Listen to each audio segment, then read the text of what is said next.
Hi hello YouTube family. ఈరోజు మనం vegetable pulao చేస్తున్నాము. వీడియో స్టార్ట్ చేస్తాం. ఇప్పుడు మనకి ఇది కావాల్సిన అన్ని వెజిటబుల్ అన్నీ మనం ముందుగానే కట్ చేసి పెట్టుకోవాలండి.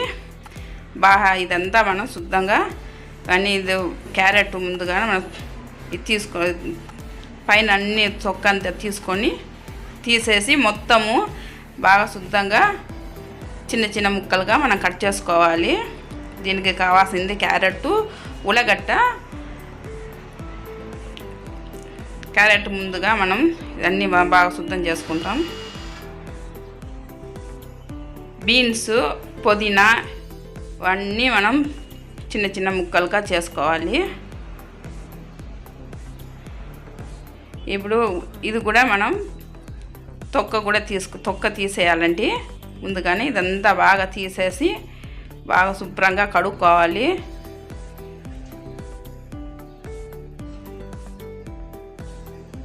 అన్నీ అట్లే మొత్తం అట్లే చేసుకుంటాం, అంతే అట్లే. ఇప్పుడు బీన్స్ ఇది కూడా అట్లా ఒలుచుకోవాలి మొత్తము.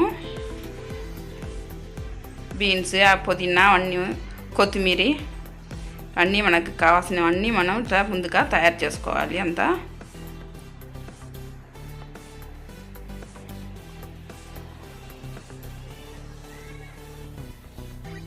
అన్నీ ఒలుచుకోవాలండి. అంతేనండి. ఇప్పుడు పుదీనా కూడా ఒలుచుకొని పక్కన పెట్టుకుంటాము. పుదీనా మనకి ఎక్కువ అవసరం లేదు. ఇది వెజిటబుల్ పులావ్ కాబట్టి మనకు ఎంత ఎక్కువ అవసరం లే. కొద్దిగా తీసుకుంటే సరిపోతుంది. కొద్దిగా కొత్తిమీర ఇది రొంత తీసుకుంటే సరిపోతుంది. మరి అంత ఎక్కువ అవసరం లేదు. ఈ కొత్తిమీర కూడా బాగా శుద్ధం చేసుకోవాలి. ఇదన్నీ బాగా శుభ్రంగా మళ్ళీ అన్నీ కడుక్కొని మనకు కావాల్సిన అన్ని ముక్కలు మనం కట్ చేసుకోవాలి. పెద్ద సైజ్, చిన్న సైజ్ అన్నీ ఎంత కావాలో అందరూ మనం కట్ చేసుకోవాలి మొత్తము.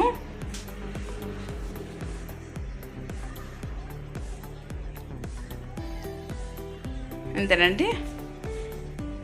ఇప్పుడు ఈ నీళ్ళు వేసి కడుక్కోవాలి ముందు.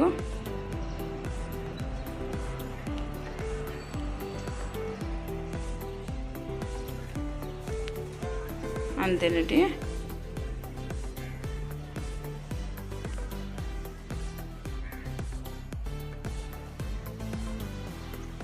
బీన్స్ కూడా వేసి బాగా కడుక్కోవాలి. పైన ఏమైనా మందులు అన్నీ కొట్టి ఉంటారు కదా, మనం ఎంత బాగా శుభ్రంగా కడుక్కుంటేనే ఇదంతా మంచిగా ఉంటుంది. ఈ కొత్తిమీర, పుదీనా ఇదే కూడా బాగా కడుక్కోవాలి. అంతా కడుక్కుంటాము.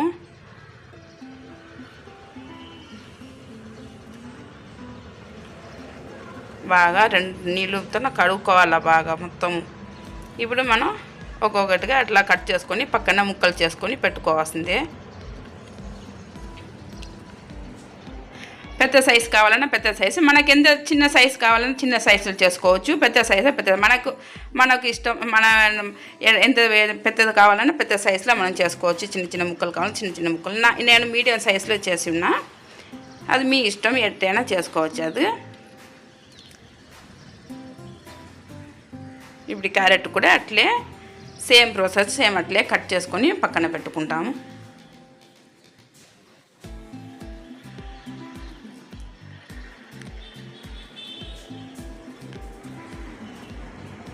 అంతేనండి. ఈ సైజు నాకు సరిపోతుంది. ఈ సైజు కరెక్ట్గా ఉంటుంది. ఎందుకంటే మరి అంత పెద్ద సైజుగా ఉంటే కూడా బాగుండదు పులావ్ చేసినప్పుడు.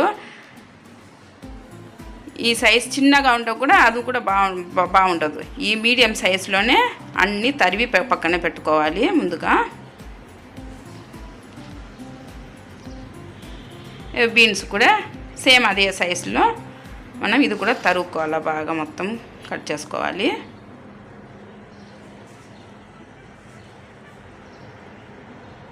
అన్నీ కట్ చేసుకుంటాం. అంత టైం తీసుకుంటుంది, పర్వాలేదు. నిదానంగా అన్నీ కట్ చేసుకొని పక్కన పెట్టుకోవాలి. ఇప్పుడు ఉల్లిగడ్డ కూడా మనం అట్లే, ఉల్లిగడ్డ కూడా సన్నగా తరవకూడదు. ఇది 4 ముక్కలు 5 ముక్కలుగా చేసుకుంటే కూడా సరిపోతుంది. నేను ఇది కూడా ఒక మీడియం సైజులోనే కట్ చేసి ఉన్నా. ఈ ప్రకారంగా కట్ చేసుకుంటే సరిపోతాయి.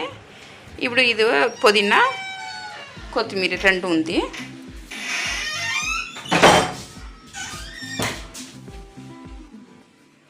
అది కూడా అట్లే చిన్న చిన్న ముక్కలుగా తరుగుకోవాలి.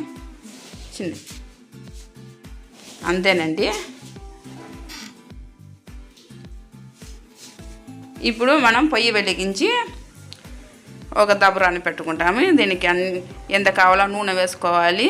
మనము బియ్యం చూసి బియ్యం ఎంత తీసుకున్నామో అదే ప్రకారము మనము చేసుకోవాలి. నూనె ఎంత కావాలో అంత వేసుకోవాలి మనం. నేను వచ్చి 1 కేజీ 1 కిలో అట్లా తీసుకున్నా బియ్యము. ఇప్పుడు నూనె వేసుకున్నానండి. దీనిలో మనం కావాల కడాయి మసాలా అన్నీ వేసుకోవాలి. బిర్యానీ ఆకు అన్నీ వేసుకున్నా. ఇప్పుడు ఎర్రగడ్డ వేసుకున్నా. అదన్నీ ఎంచుకోవాలండి బాగా. నేను ఇది తెల్లగడ్డ అట్లే వేసి ఉన్నా. ఇది మీరు నల్ల కొట్టి అయినా వేసుకోవచ్చు, లేదంటే మిక్సీ పట్టి అయినా వేసుకోవచ్చు. దానిలో అల్లం ముక్కను కూడా వేసుకోవచ్చు. నేను అల్లం ముక్కలు వేయలేదు, ఒట్టి తెల్లగడ్డ మాత్రమే వేసి ఉన్నా. ఇప్పుడు ఇదంతా బాగా ఎంచాలండి. బీన్స్ కూడా వేసేసిన దానిలో బీన్స్ ముక్కలు కూడా వేసుకున్నా. అన్నీ బాగా కొంతసేపు బాగా వేయగాలి. అన్నీ ఎంచిన తర్వాత ఇప్పుడు క్యారెట్ ముక్కలు కూడా వేసుకోవాలి. ఉల్లగడ్డ ముక్కలు కూడా అది కూడా వేసి బాగా ఫ్రై అవ్వాలండి. ఆ నూనెలోనే బాగా బాగా మంచి పచ్చిపోయిన దాకా మనం అన్నీ బాగా ఎంచుకోవాలి. ఇప్పుడు పుదీనా కొత్తిమీర అది కూడా వేసుకోవాలి. ఇది గరం మసాలా, కారము, మళ్ళీ కారము మనకు కావాల్సింది కొత్తిమీర అన్నీ వేసుకున్నా. ధనియా పొడి వేసిన. ఇప్పుడు మనకు కావాల్సిన ఉప్పు వేసుకోవాలి. ఉప్పు చూసి మళ్ళీ వేసుకోవచ్చు. ముందుగానే ఈ కూరగాయలన్నీ పట్టినట్టు మనం ముందుగా ఉప్పు వేసుకోవాలి. నీళ్ళు వేసిన తర్వాత మళ్ళీ మనం చూసుకొని కావాలైతే మళ్ళీ వేసుకోవచ్చండి. ఒకేసారి ఉప్పు వేస్తే మరి ఎక్కువ అయిపోతాయి.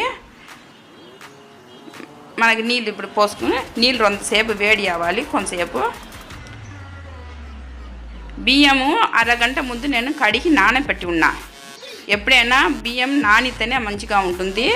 బియ్యం ఒక అరగంట ముందే మనం వంట చేయకముందే అరగంట ముందు మనం కడిగి నానబెట్టుకోవాలి బియ్యం. ఇది మామూలు బియ్యమే, మన ఇంట్లో ఇప్పుడు వండుకున్న జీలకర్ర మసూర బియ్యం. ఇది మామూలు బియ్యమే. ఇది అరగంట ముందే నేను అట్లా కడిగి నానబెట్టి ఉన్నానండి.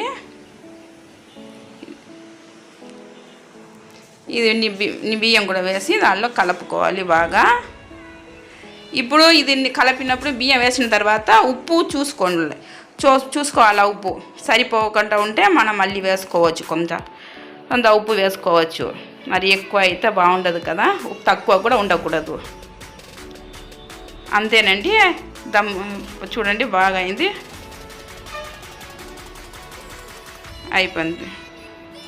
అయిపోయిందండి. అంతే. ఇంకా రొంత పచ్చిగా ఉంది. 5 నిమిషం మళ్ళీ ఇది మూత పెట్టి మంట చాలా తగ్గించి 5 నిమిషం మళ్ళీ పెట్టుకోవాలి. కొంచెం 5 నిమిషం కొంచెం నీళ్ళుగా ఉంది. అయిపోయిందండి. ఇంకా అంతే. మనం ఇప్పుడు ఒక ప్లేట్లో ఇది తీసుకోవచ్చు. ఎంత బాగా మంచిగా వచ్చింది చూడండి. వీడియో చూసేవాళ్ళు ఖచ్చితంగా వీడియో లైక్ సబ్స్క్రైబ్ చేసుకోండి. ఇంకా మంచి కొత్త వీడియోలు తీసుకొస్తాము, మీ ముందుకు తీసుకొస్తాము. లైక్ సబ్స్క్రైబ్ షేర్ చేసుకోండి, సపోర్ట్ చేస్తారు కదా. అంతేనండి. అయిపోయింది. దానికి పెరుగు కూడా పెట్టున్నా. మన దీనికి ఏమైనా ఇంకా దాల్చాగలు చేసుకోవచ్చు. అది ఇంకొకసారి ఆ వీడియో కూడా చూపిస్తా. సబ్స్క్రైబ్ చేసుకోండి. థ్యాంక్ యూ అండి.